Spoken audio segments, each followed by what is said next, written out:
people have to find a way where all sides can be heard.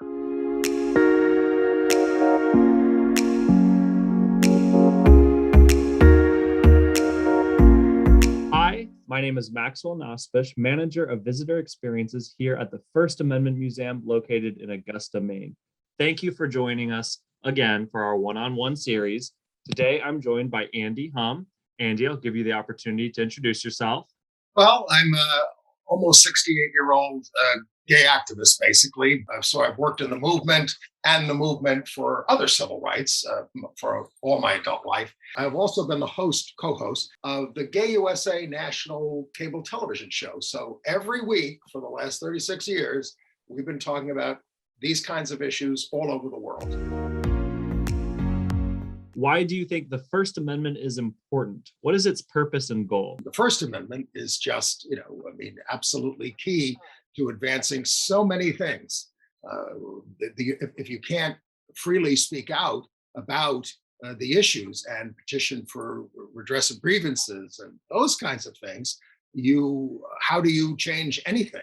And you see in many countries that don't have a First Amendment, what happens? Everything gets suppressed, and they say, "What's the problem?" We're just abiding by the law.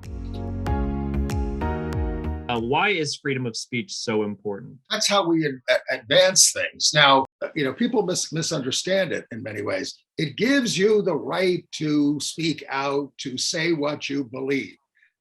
That doesn't mean it doesn't have consequences when you speak out and say what you believe. I'm a gay man. If I had spoken out in the 1950s, well into the 1960s, about who I am and that we should have rights, there are very few places that would likely employ me. And of course, you would also be subject to a lot of violence, as many people are elsewhere in the world about these issues. So it gives you the right to speak out, but that doesn't mean there aren't consequences. People express their opinions and say, "Well, that's my right." Yeah, it's your right. But if you express an opinion like Hitler was a great guy or something, I'm not going to have anything to do with you. Do you think there are ever times where freedom of speech should be restricted? Well, of course. I mean, you can't yell fire in a crowded theater. If you work for an employer, if they don't like what you say, they can fire you, as long as it's not discriminating against you on the basis of race, religion, sexual orientation, all those kinds of things. Very few human rights laws protect you on the basis of political beliefs. On the other hand, if you have a government job, First Amendment stops the state from discriminating against you. You're allowed to say what you want off the job. So there are people who hold public job, and off the job, they may be saying things that are unpopular things. They're allowed to do that, and the government can't come down on them for that. But if you're at work at a private employer, for the most part, they can. How do you exercise your First Amendment rights on a daily basis? I'm a reporter, I'm a journalist. The freedom to write and speak and weekly commentate on these things is a cherished right. And again, in my community, we found our voice. We were a silent group for millennia, basically. I'm not saying we didn't exist and there wasn't some kind of a movement, but only after Stonewall really did it explode on the scene, where people started finding their voices and standing up for themselves and speaking out. And boy, did it feel good. Getting rid of the mental illness designation by the American Psychiatric Association. That was in 1973 that they did that. It was a very early triumph of the movement. They went to the meetings of the American Psychiatric Association. They grabbed the microphones and they spoke.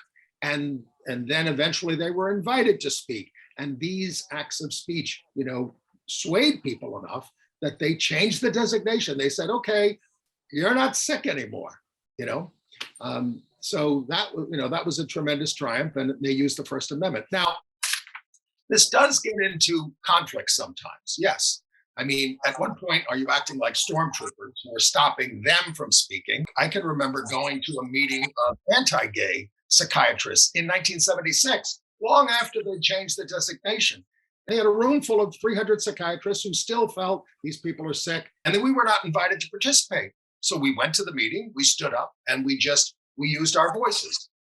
Eventually, they just shut the meeting down. Our intention was not to stop the meeting, but to say, you can't talk about us without us. You have to include us in the discussion. So that gets into conflict sometimes.